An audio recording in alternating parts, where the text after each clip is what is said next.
Hello and welcome to Battle of Wits. I'm your host, Elspeth Wright, joined as always by my illustrious co-host, Ms. Madeline Cattrall.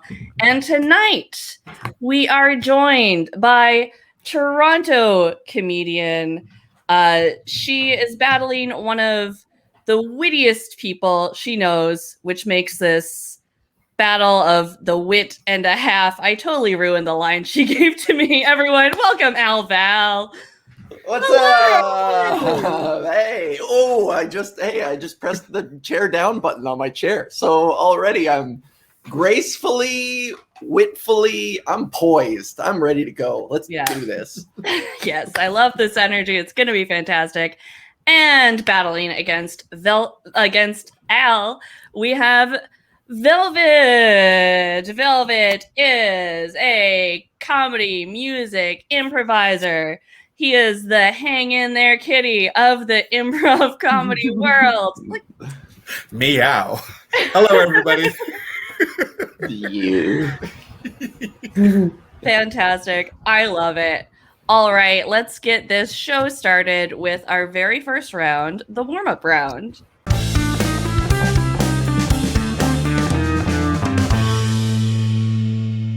In this round, I will ask you some interesting questions, and you will answer to the best of your ability. Our first question, Al, we will start with you. How did Antanis Tremius of Lithuania set a world record with his beard? Okay, crazy coincidence. I am Lithuanian. My whole family, all four of my grandparents, immigrated from Lithuania during the war. So obviously I know the answer to this. Antanas, what was the last name? Tremius? Antanas Tremius or something like that. Yes. That might be how you pronounce it. I'm just stalling for time while I think of an answer. His beard it broke the record for the amount of pierogies that he could stuff in it. It was a very Lithuanian record, and that's why we celebrate Antanas Tremius Day every April 14th. Oh, wow. There's a whole day? How do you celebrate? Pierogies, obviously, but that's every tradition in Lithuania. But women draw beards on their faces, and men shave theirs off. They put them on the women's faces. Oh. It's a beard exchange. Okay, nice. That sounds. If it's like a cool, crisp April day, that could be kind of nice. Just borrowing a beard for the day. Oh yes, Lithuania's climate is only cool, crisp. So everyone's really happy on that day. Excellent answer, Al. Velvet, what is your answer? Well, my family did not emigrate from Lithuania, but I do have a beard. And as a card-carrying beard member, I know Antonius Tremius. Tremius, is that how you say it in Lithuania? Well done.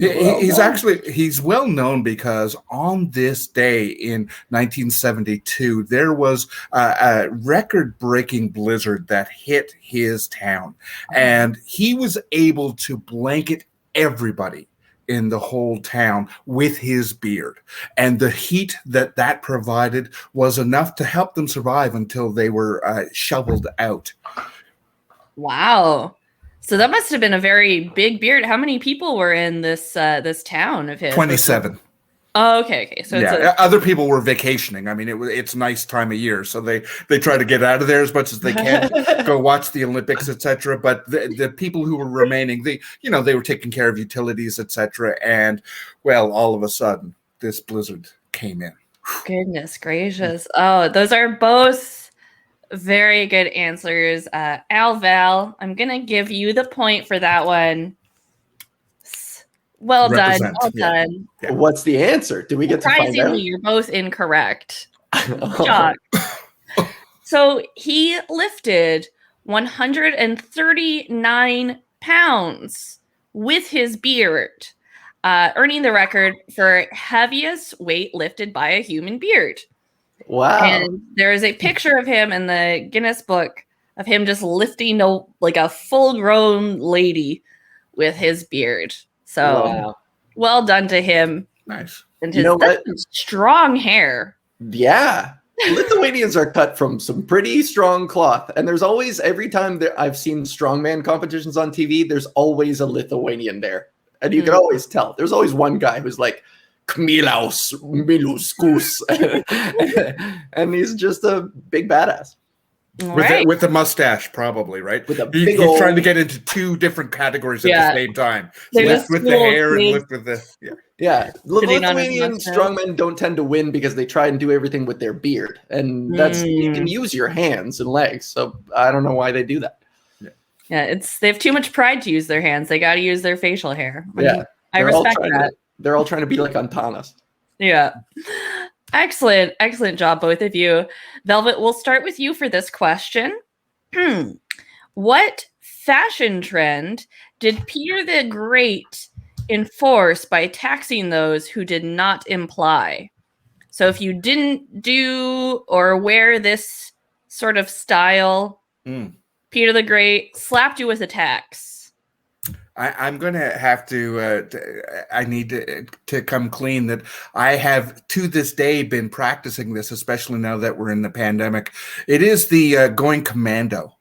Peter the Great, he had he was very proud of himself. And so he wanted both him and his army to have a certain look, to have the other armies, oncoming armies, either be distracted by like, oh, good for you, or, or be so intimidated. And so that is the fashion trend. And it still remains. There are people to this day that are proud to ensure that they're not taxed by Peter the Great. Very, very well done. Yeah, I heard that that scene in Braveheart where they all flashed the guys, it wasn't actually something that William Wallace did. It was taken from Peter the Great. So that, and that happens.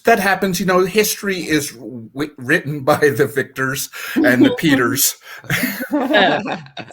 So weird. Every history textbook I have from university, it just says by Peter. I'm like, wow. Right. Yeah. Okay. Al, what is your answer? So I think the two of you are getting your history confused. I think you're close, but I think you're thinking of the opposite of what happened. Peter the Great was very self-conscious about how he was endowed. Hence, he prescribed himself. He ascribed himself the name Peter the Great as a sort of overcompensation for his genital size. So, in order to celebrate his greatness, he taxed people who wouldn't walk around town with a strap-on phallus strapped to their genital region, worn on the outside in full display of the community. So anybody who didn't participate in that as a sort of show of reverence to Peter the Great, they were taxed.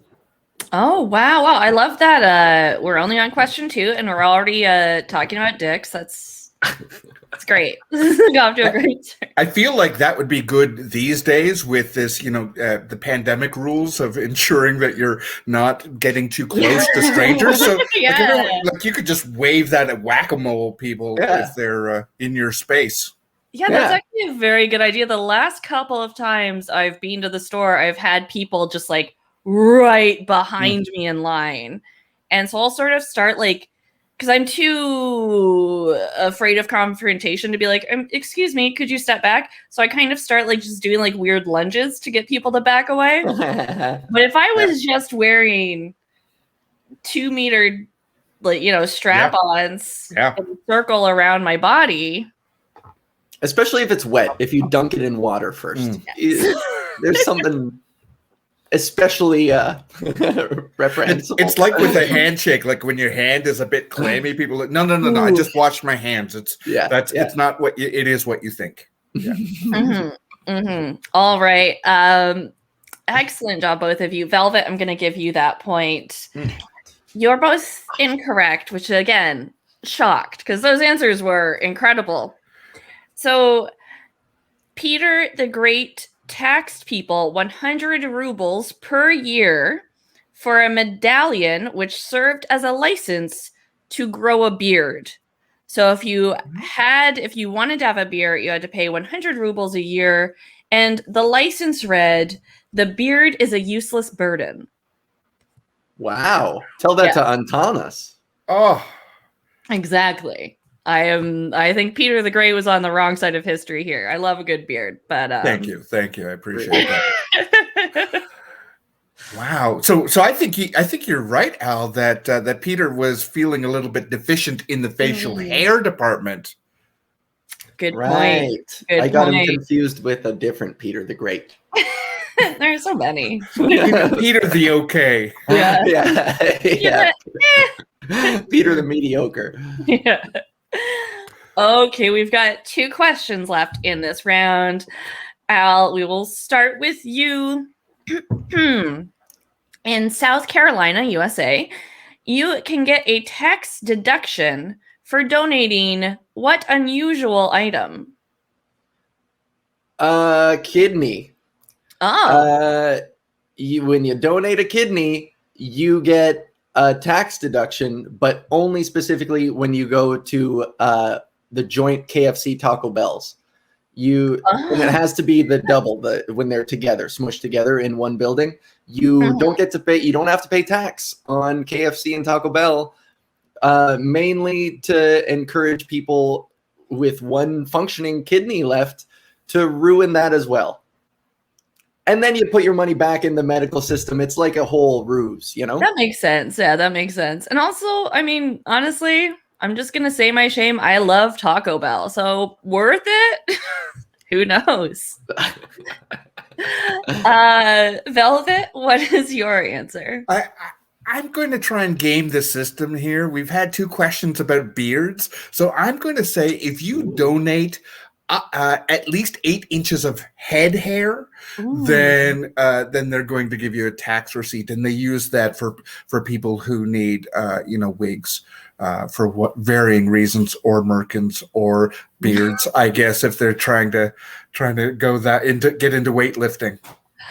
Very good. Nice. Good. I like that you saw the connection. You're both incorrect. Gets the point on that one.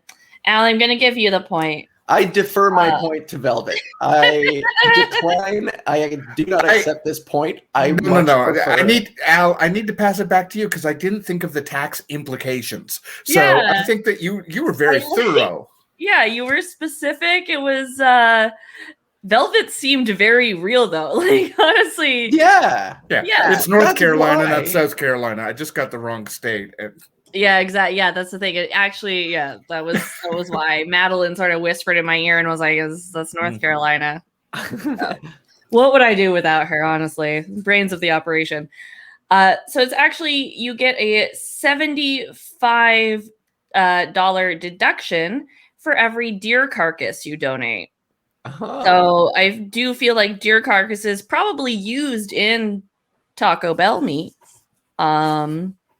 Just the leftovers, and yeah, whatever's just hanging out in their back alley. Some people tend to dump deer carcasses back there. They'll use whatever. Oh yeah, I'm from rural New Brunswick. I've seen some deer carcasses in some weird places. So, all right. On that note, we have one final question in this round, and there is an image for this question. It is time for our final question of this round.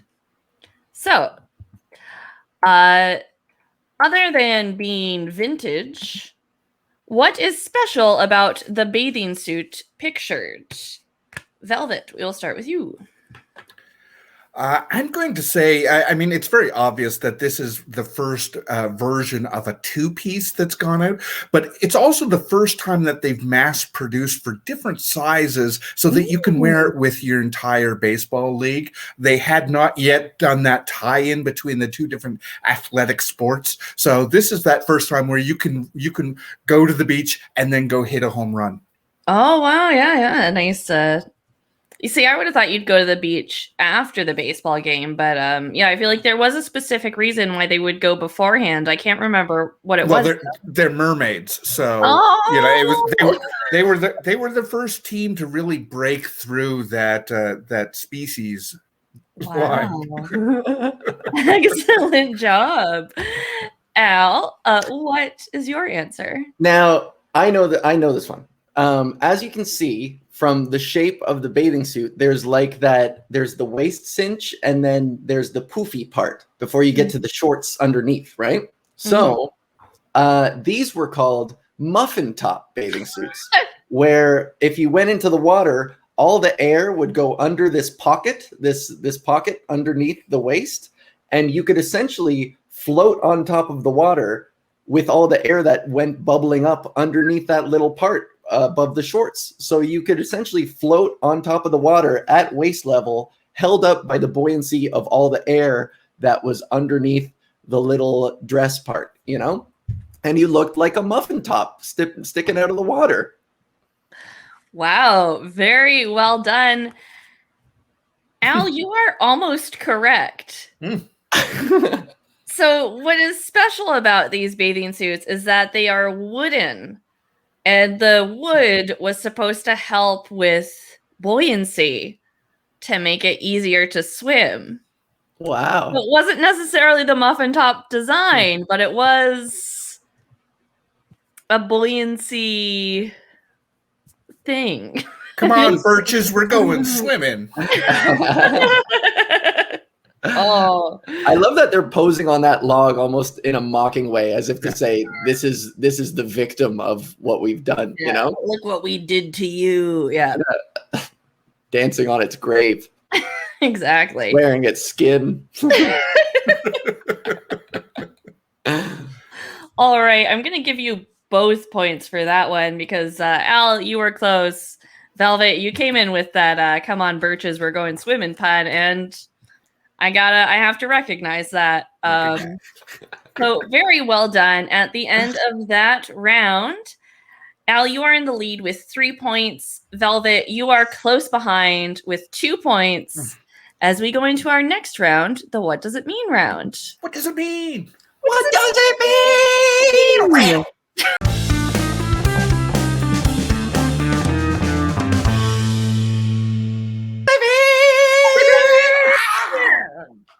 Wow. Gorgeous. Got a number 1 hit here. Okay, in this round, I will show you and say to you some interesting words, maybe some words you've never heard before.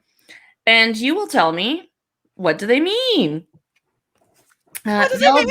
What does it mean? Velvet, we will start with you. Love it. Echoism.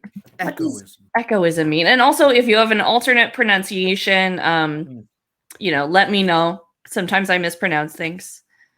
Echoism. Verb. No. I felt so relaxed. Yeah. Echoism. Echo. Echoism is, of course, it's the technical term for when a sound technician is ensuring the microphones have the right amount of volume before a big concert, like for Overdue. Echoism. 1 2 1 2. Well done. All right, Al, what is your answer? Okay. Echoism is an ism, so it's not good, let me tell you. It is when you have a physical ailment that in which every time you hear stimulus, it enters your brain as an echo. Everything's all echoey. Oh, did I get it so close but not quite? That just sounds awful. Yeah. Okay. Does it affect your vertebrae? Oh, man. You did it again. Oh! Velvet gets the point. Echoism means the formation of imitative words. Don't really know what that definition means, but you know what? Like automatopoeia? No, I actually know, but this is a comedy show, so I'm being quiet. What does it mean? Yeah. Yeah, so the idea that you can repeat the sound of of a word, for example, but not necessarily know what it is, but but that parroting of it. Oh, okay. So okay. it is a way of training in a language that you don't necessarily know, but I've done that so many times throughout my life. Wow, amazing. Thank you. like reading in another language, or like if you're an actor and you have to speak in Spanish or something. yeah, it'd be from the sound. It would. I mean, if you can read a word and know how it sounds, like amazing, you're literate. That's being Right. that's literalism. No, that's not literalism. This is great. I'm learning so much. Exactly. Velvet's coming for my job. No, I just give me opportunities to make puns. That's what I want. Yeah. All right. Our next word, Al, we will start with you. Okay. Titaniferous. So a titaniferous is a type of tree. It is when two trees of different species, what's genus? Two trees of different genus happen to grow into each other to form a hybridized super tree. And at that point, you say that's a titaniferous tree, and they tend to be very big. Very good answer. All right. I like it. Velvet, what is your answer? So I haven't seen the movie, but I'm pretty sure by context I know that this is true. Titaniferous is it's when you have a great big ship that's built mostly by narcissists and capitalists who believe that they can get from one place to another, and it's going down in flames, flames. And the remnants of the ship, the wreck, is only big enough for one person, not both people in the couple. Wow, you are both very good at this round. Al, I'm going to give you the point. Those are both very good answers. Well, but I'm shocked that you haven't seen Titanic. But I spend all of my time lying about what words mean. So I was just a young budding bisexual when that came out. So I was like, Leonardo DiCaprio, Kate Winslet, sign me up. I want it all. Okay. So it actually means bearing titanium. Oh. So it's something that has titanium in it. Huh. Your answers were much more titanium. Oh yeah, that was a hit. That was a bopping tune. From now on, I mean, even if I'm misusing the word, I want to use titaniferous as as a hyperbolized thing. When if somebody's like, "Oh man, I had the best lunch today," I'll be like, "That's titaniferous, baby." Yeah, I love that. I feel like you need to like roll away on a skateboard afterwards, like sunglasses. That'd be really cool. Sunglasses on or off. I love that. That's titaniferous. Yeah. All right, we have one final word in this round. Oh, another furus. Right. Rory Furus. Velvet, we'll start with you. Well, I mean, since we know that titaniferous is containing titanium, then roriferous is, of course, about now the name of that show is not in my head, but it's a mother-daughter show. They both talk about Gilmore Girls. You're filled with Gilmore Girl quotes. That's what roriferous is. I've only seen like one episode of that show. How can you not have watched Gilmore Girls? I mean, as a budding bisexual, I just ate it up. Oh. I deserved that. I literally watched far too much of it. Just sometimes I forget titles of things. Yeah. It's one of those shows I feel like I know everything that has happened on it, but I've seen like one episode. I don't need to watch it. I know what happens. That is it. That they discovered the formula very quickly, and they went, how many episodes can we repeat this before people get bored? And people kept wanting more of it. It got to the point that the actresses were like, no, we're done. We actually want to speak in normal speed now. That was the thing with that show, is just like, whoa, And then they're just like, coffee. It's like watching a Kathy comic. Like, coffee. Like, I don't know. I've never seen the show, but I always imagined the premise being the mother and the daughter are they just got their bill at brunch, and they're trying to stall for time until they figure out how to pay for this bill. So they talk really quickly and nervously the whole time. But they're always at brunch. It used to be that soap operas would have commercials for various things, and they didn't have product placement so much. I think that Gilmore Girls was just a product placement for Sanka or Nescafe or one of the other coffees, and they were just like constantly just going. Yeah. Roriferous. Okay.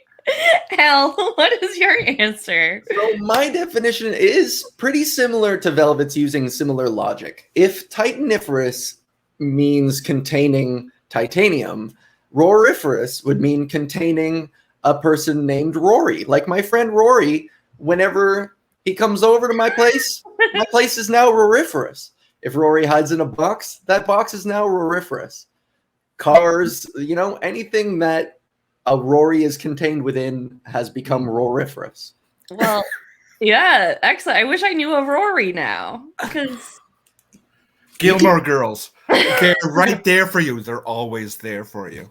Always. They're behind you right now. Right now. She's converted. Okay, since you both gave very close to the same answer, I'm going to give that point to Velvet. Yeah. Excellent job. I'm going to watch Gilmore Girls after this. You guys, well done. So it means producing or bearing dew.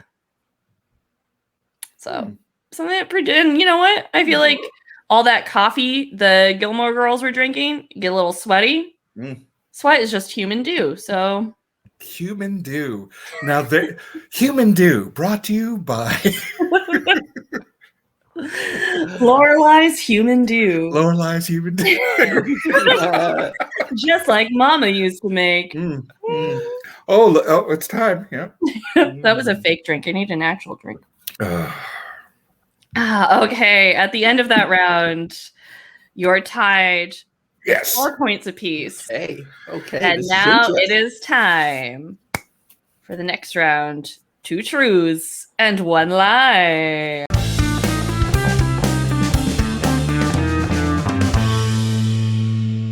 It is now time for 2 truths, 1 lie. In this round, each of our contestants will tell us 3 small little stories, and we will try 2 of which are true, 1 of which is a lie.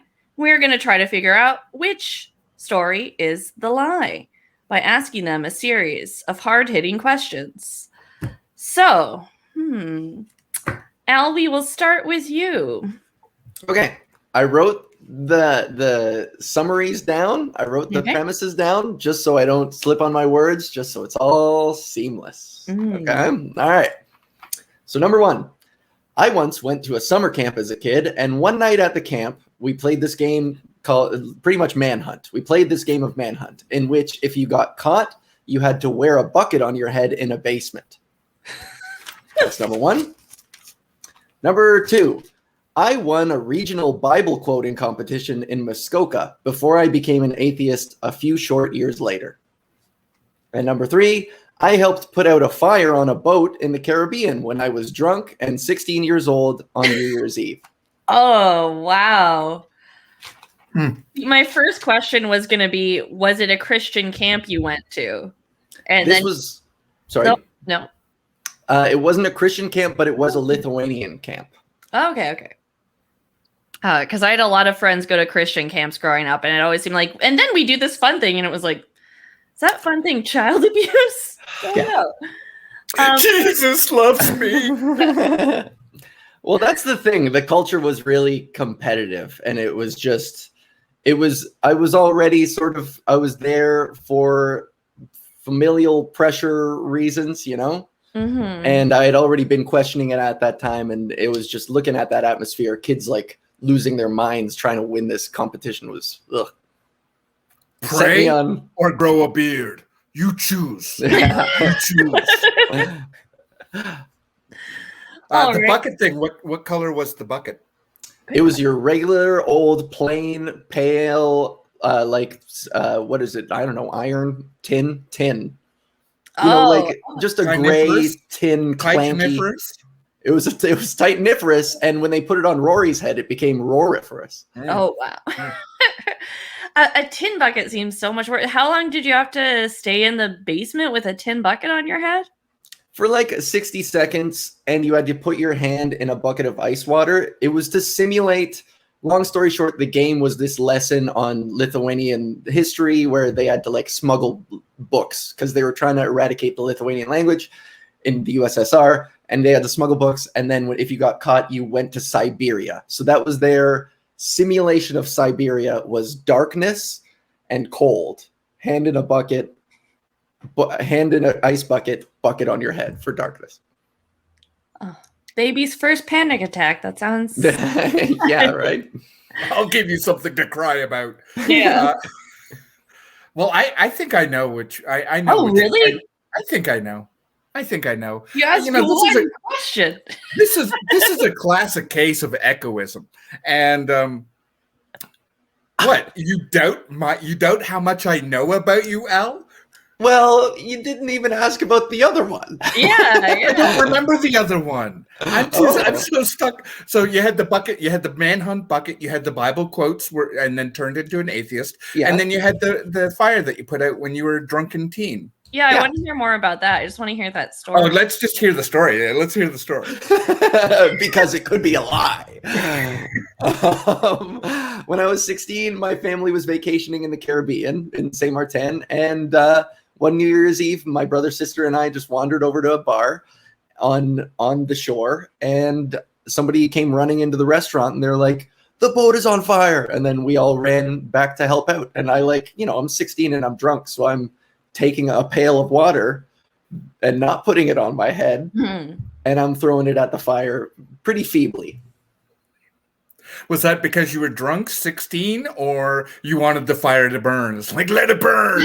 I really wanted to be a local hero, so that's all I wanted in my drunken state.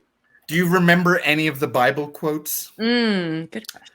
I have pretty much expunged all of that shit from my memory. I honestly couldn't tell you. What was the prize that you won for?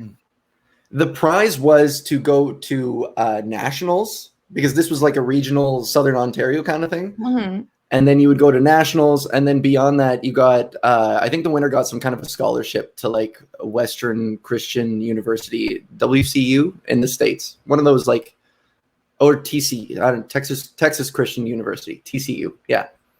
I do have another question, actually, now we're getting into it. So you won this prize. You are the Bible quote king.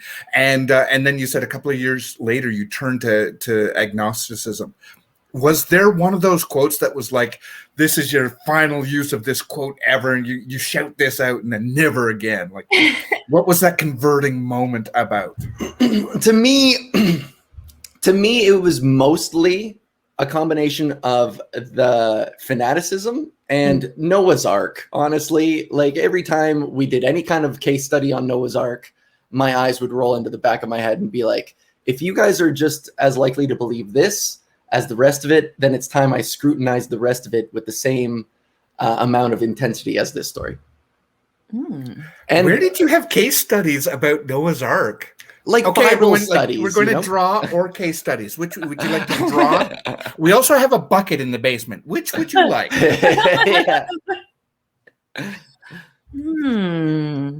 What else did you do at the camp? It was at Muskoka Woods, it was called, which the rest of the summer was like a sports camp. So they had like a really big grounds with like soccer fields and rock climbing. There was like a lot to do in the in-between, but you could only do like one activity a day, and they would plan it for you. So you as a whole group would like, they didn't let us use the better stuff. Like there was apparently a boat, a dock with like water skis and shit, but they didn't want to jeopardize anybody's safety. So most of it was like safe activities like tennis and soccer and stuff like that. Like Buckethead in the basement. Buckethead. Okay. Yeah. All right. I think I have my answer. Velvet, do you have any further questions? I feel I don't have any further questions. I feel like my gut is still directing me toward one specific answer. Do you want me to, should I say what that is? Yes, please. I do not believe at all that you had any Bible quotes in you. Like you said Noah's Ark, but it could have been Cain's Ark, and you had been like, yeah, Cain's Ark. Like we did a case study on, Cain and Abel, they were rival fisher people, and yeah. So I don't believe that. That's a lie. Yeah, you're right. That's the lie. Well done. Oh, I should have picked Velvet, something a little bit more. Damn it. See, I was going to guess the cruise one, so you got me. I should have known playing against somebody who knows me as well as Velvet does. Well, But I thought I might be able to get away with some details. I knew as soon as you asked me about like quoting shit, I was like, I don't know why I didn't expect you would ask. But there were a lot of details. I did once perform at a camp where they did that like Bible quoting competition. So I drew a lot of stuff from that, but put myself in it to make the story a lie. the reason that I know this is a lie was because I was a counselor at that camp and he didn't win. It was Rory. Rory won. Fucking Rory. The whole camp was Roriferous. That trophy wall is Roriferous. Elspeth, you would have guessed the Caribbean campfire. Yeah, thing, just the because I boat feel fire? like a lot of the time when people, I don't know what it is, whenever people on the show have a vacation story, it's like 9 times out of 10 the lie. For some reason. It's like, oh no, it happened to my friend or my sister. Like it's always a true story, but didn't happen to them. Right. I threw it in there as a red herring. Yeah. Okay, Velvet, it's your turn to sit in the hot seat. What are your 2 truths and 1 lie? Sure. This will be very quick. I went to a Lithuanian camp for. I also wrote mine down. I have eaten prairie oysters. I've eaten it more than once. I sang during a karaoke brawl, and the song Black Velvet is named after me. Okay. Okay. All right. What are prairie oysters? Just I obviously know, but Madeline doesn't. So you know. Of course. Prairie oysters are bull testicles. It is either a delicacy or the grossest thing that you could put in your mouth, depending on how your night's been going. It is common out west through both Western Canada and the States, and it is primarily something that tourists eat. The locals have had them maybe, but it's fine. It's meat. It's fine. Yeah.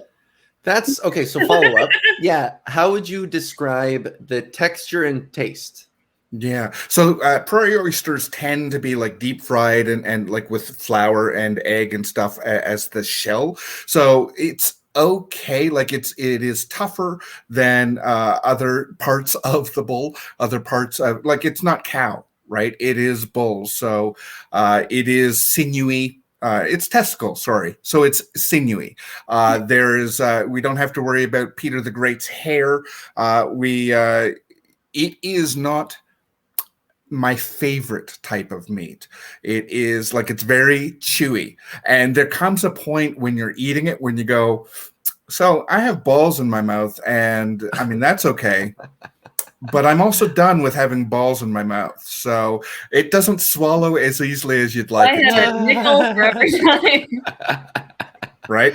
Right. Yeah. Do they don't explode when you bite into them, do they? Are you asking if they're nice and gushy? If it's like Hubba Bubba where you get this fruit center? Yeah. Like a Cadbury cream egg or something, you know? It depends on how they prepare them, because you can either get them like in the original shape, or sometimes some places they will pound them out, as one does. You know, it's a Friday night, you're frustrated. So During it depends on how. quarantine, come on. Yeah, it depends on how they Wow. prepare it. Huh. Also, just making a mental note to myself to only refer to masturbation as pounding out the prairie oysters from now on. Yes, yes. I have, okay, so the middle one, the karaoke thing, unless you're deliberately throwing that in there because it seems so obviously you that I would pass over it, I'm passing over that because I know you're a big fan of karaoke. You've got a voice, the voice of an angel, and this number 2 doesn't surprise me at all. That's a truth. So Black Velvet, who is the original lyricist and what is the song about? The song was made famous by Alana Miles. It was written by Christopher Ward, who was one of the very original VJs, video disc jockeys at Much Music. And so I met him through family. And he is, even when I was a teenager, he was like here on me. It was very adorable. He kind of like, okay, so this is an old reference, but he's kind of like Dudley Moore height. So he saw me and he was like, oh, like you are the sweetest kid. And I'm like, okay, thanks. I mean, I'm the kid of somebody, you know, like we don't need to have this conversation. But we got to talking about like, you know, about the art that was around, and there is black velvet painting like the Elvises and things like that. But he was like, is that something that interests you? I'm like, not really. Like I'm into like computers and I'm into life, you know, I'm not into the old people stuff. And it's like, that's cool. That you keep that energy up and people will just be like, if you please hold on to that spirit. And that's why that line is in the song. The if you please part? Yeah. Isn't there a line about a little boy's smile? A little boy's smile? Yeah, sing the whole thing, start to finish. Sing us a couple lines. All right. Yeah. I understand that we have copyright issues here, but Black velvet in the middle of the night. Black velvet, I can hear you singing all right. Okay, stop. I don't know how long you can sing for copyright, but absolutely, yes. But Black now velvet, if you please. Okay. I have my answer. The karaoke story? Sorry? I sang during a karaoke brawl. As you do at karaoke, you have to wait your turn to get up and sing, and we'd gone through most of the rotation. I finally get up to sing, and there's this drunk guy who had been chirping everybody. Chirping is a very Canadian word for it. They just call it heckling or whatever. I was in Sydney, in Australia, and I get up to sing, and the karaoke DJ basically told the drunk guy where to go. They started chirping over each other. The music starts. I start singing. The drunk guy goes to stand up, and the karaoke guy goes, "That's it. You're out of here." And the drunk guy's like, "No, I'm not." And they start going to blows. And I stop because, you know, they're here and I have a microphone between me and them. And I'm thinking, you know, yes, that would be a great story to say you got into a fight at karaoke. But this ends up being the better one because the song was... They kept going. There were two karaoke hosts. The second one joined in and helped bring the guy outside. Turns out that guy had a buddy, so it was fair. If you're worrying about Aussie rules. And but the song that I was singing was "Let's Stay Together." Nice. Oh man, I really want that one to be true. I misunderstood the second one, so I'm glad I got the full story. And it is, what a doozy it is. So I really want that one to be true. So through wishful thinking, I'm going to say that's the truth. Mm-hmm. I'm going to say the Prairie Oysters are the truth. And I'm going to call the Velvet song the lie. I'm going to say Prairie Oysters because that's the most simple one. Like, that's a very easy lie to make. No, what is the lie? I want to see you two fight it out. I'm going to sing a song. Oh. Let me tell you since. Come on, let's see them blows. Since we've been together. I don't do the battling here. I'm just the talent. Yeah. Al knows me well. It's true. Black Velvet was not based on me. I have seen and sung along with Alana, but just as a fan, but I always believed that the song was about me. I have eaten Prairie Oysters. I was out at a different karaoke place, and I ordered them, and the guy that I had met there was like, "Why? Why? You don't have to prove anything." I'm like, no, I've seen Fear Factor. People eat gross things. I'm not afraid to try it. And the person who made them went, so what did you think? And I'm like, they're fine. I'm thinking of getting a second order. And they're like, if you do, I will pay for it. I'm like, all right. So they had it on the menu more as a novelty than as a delicacy? It's on there. It was full. I actually went to that place because they had it on the menu. Huh. It wasn't a karaoke place. It was another place in town, but I went with a karaoke person. Nice.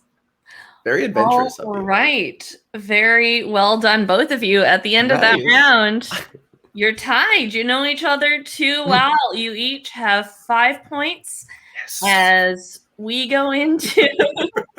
Hat 5 points apiece as we go into the How Much round.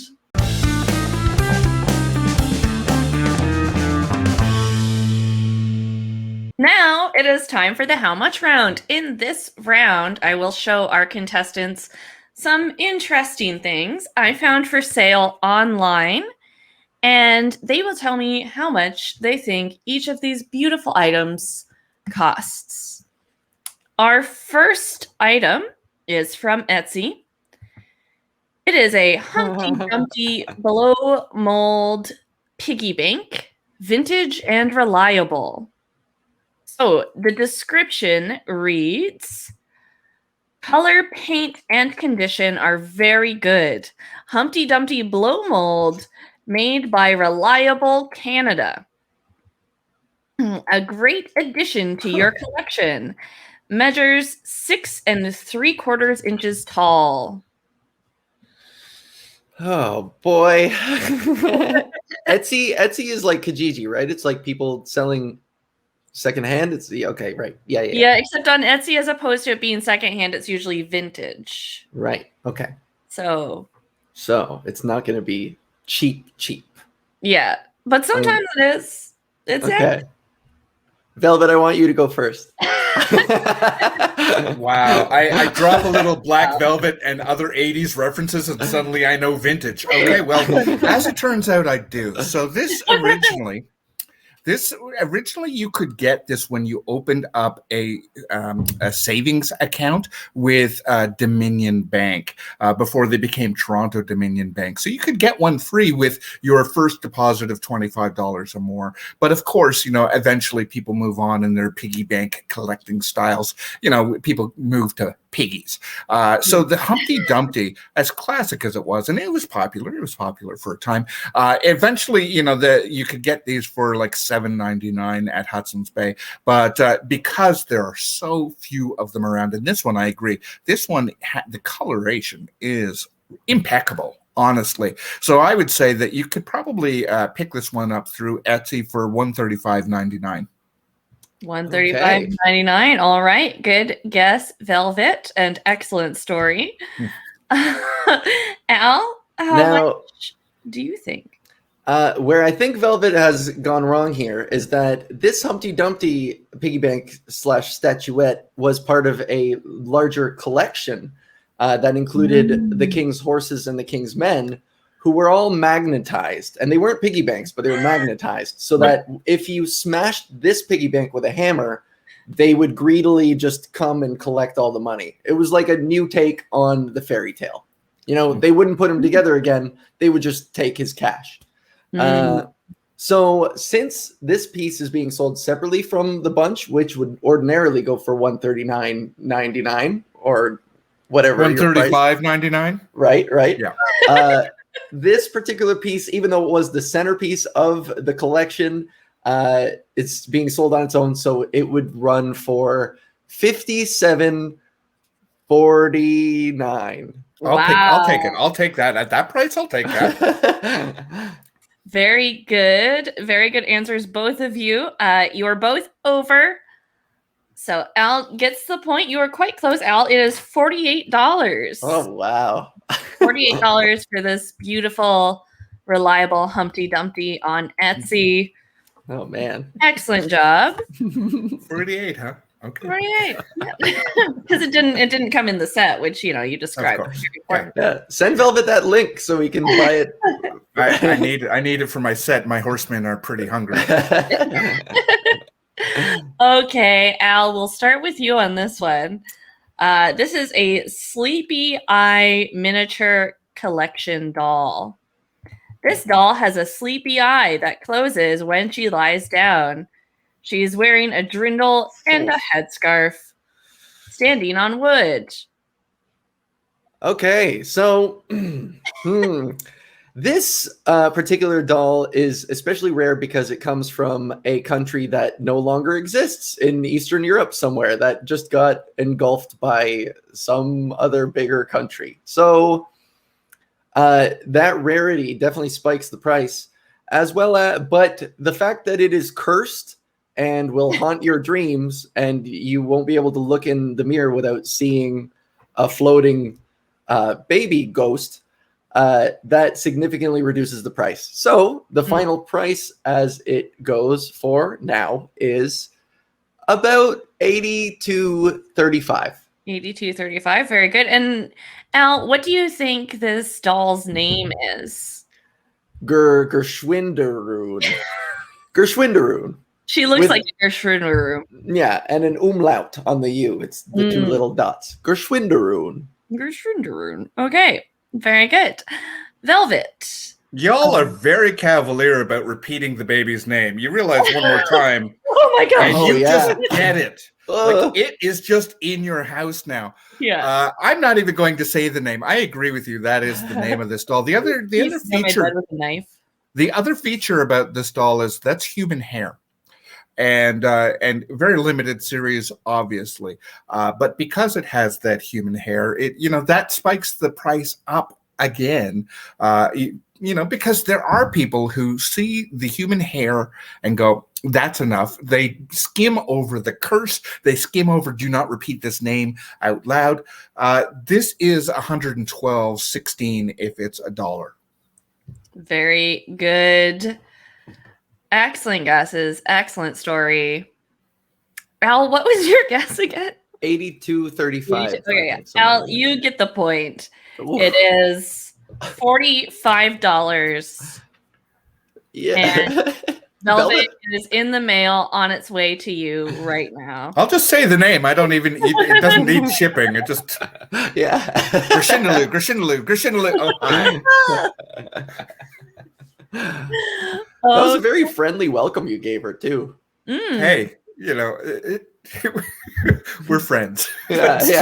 We have history. You saved her that trip. Okay. So I'm going to tell you, I'm the one that put this up on Etsy, and I think 112 was a bargain, a deal. But no, y'all have to undercut me. Mm-hmm. Sorry. Yeah, sorry. I just don't think she's worth it. What can I say? Oh, I'm sorry, Grishindalu. I'm sorry. You did not hear that. No, Elspeth, what have you done? Oh. He's biting my leg. Oh, no. What have you done? Okay. Before I'm murdered by a doll, we have one final item in this round. And it's a doozy. Tiny taxidermy rat from Etsy once again. And this one just says taxidermy rat mounted to a vintage candle holder. And it looks like it has some wings there. Okay. Oh. Velvet, we'll start with you with this taxidermy rat. Yeah, I tried to take this up as a hobby during the pandemic, and people were offering to take all the supplies away from me for $20, the whole thing all in. But I think that this piece, obviously, there's some nice details to it. So I think that you could fetch. Let's see, the other answers were in the $40 range for no good reason. So I'm going to say $42. Okay. Al, how much do you think this beautiful taxidermy rat is?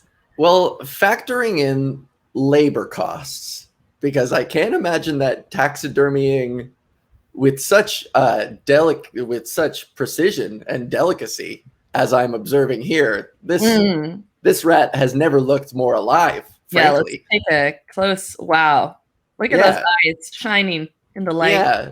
There is just so much vitality. Close, tiny dancer. It's just so poised and beautiful, and oh man, dance with me, Papa. I want to. I mean, the materials are a little bit on the cheap end. Not to be a stickler, but come on. So I think I would say, Velvet, your guess was in the 40s, right? $42, yeah. I'm gonna go higher. I'm gonna say this thing costs $95. Interesting. It is $139. Oh my god! Crescendo, come on! Al, you swept that round. Holy moly! Well I have no idea. done. Excellent job. Okay. So with that, Al is currently in the lead with 8 points. But Velvet, anything is possible in the lightning round. Oh, geez. Get ready for it.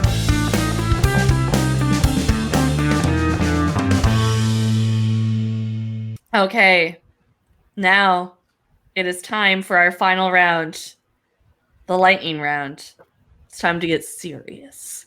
In this round, I will ask you a series of rapid fire questions. Points will be awarded to whoever I hear answer the loudest, whoever I hear answer correctly first. So you have to be loud. Oh, geez. Because we're going to be listening to some music while we do this round. I can get right up in my microphone. Is that really loud? Oh, I like that. Yeah. It adds an intensity. Yeah. All right. Are you ready for the lightning round? Yes, I am. See, did I win that point? I got it. I got there first. I'm ready. Well done. Do I get a point? Yes. Okay, I'm going to start now. I'm ready. What is the fastest land animal? Cheetah? Antelope. Cheetah. What holiday is the Easter Bunny associated with? Easter. Christmas.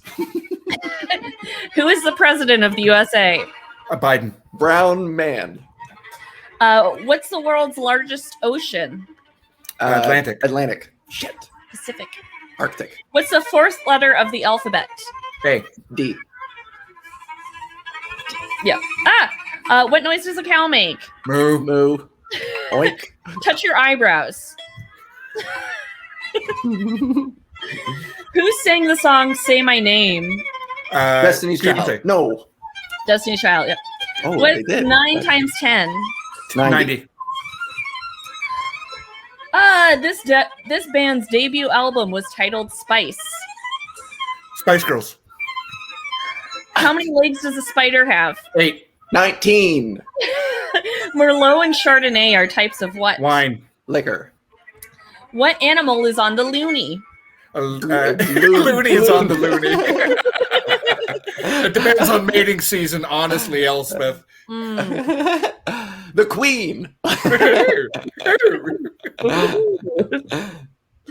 All right. Excellent. Excellently done. Well played, both of you. Al, can you tell us where people can find you and what you are up to while I tally the scores? You can find me on Twitter and Instagram at AlValComedy. You can see I have a short comedy special out on CBC Gem Nice. New Wave of Stand-Up, it's called, and I am episode 3. Check it out. I'm really proud of it. It's very funny. I have my own podcast that I release every Monday or Tuesday, beginning of the week. It's called Podgis, Podgis. You can find that anywhere you find podcasts, and that it's super fun. I just rant and rave and just speak silliness off the top of my head. And then if you want to look up Velvet and I in combination, Velvet and I are part of an improv musical rock duo. And if you look up Overdude, Overdude, on Facebook, you'll see a whole bunch of clips and a whole bunch of stuff from the two of us together. Wonderful. And Velvet, where can people find you? What do you have going on? You can find me through The Velvet Duke on all socials and my website. I run workshops as well as shows.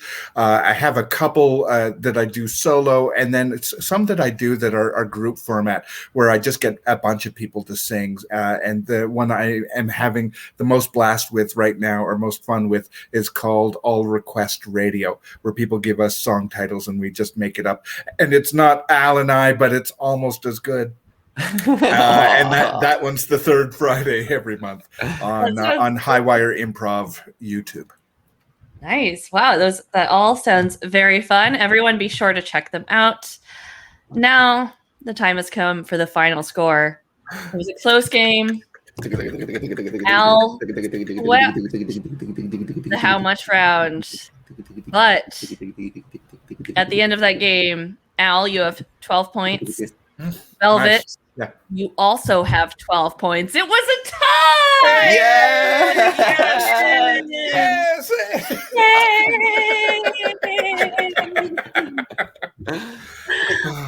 All right. I'm high-fiving you, Elspeth. I'm trying sorry. Sorry. Thank you. Thank you for including me. Okay, thank you so much for being on. Everyone at home, thank you for watching. Please like and subscribe to this channel and share. We've got merch in the show description. And also, if you want to throw a couple dollars our way, there's a PayPal link as well, because StreamYard is very expensive. So help me out. No, thank you for watching. And thank you, Al and Velvet, for being on. You were absolutely wonderful. Thank you so much. Thank you. Thank you.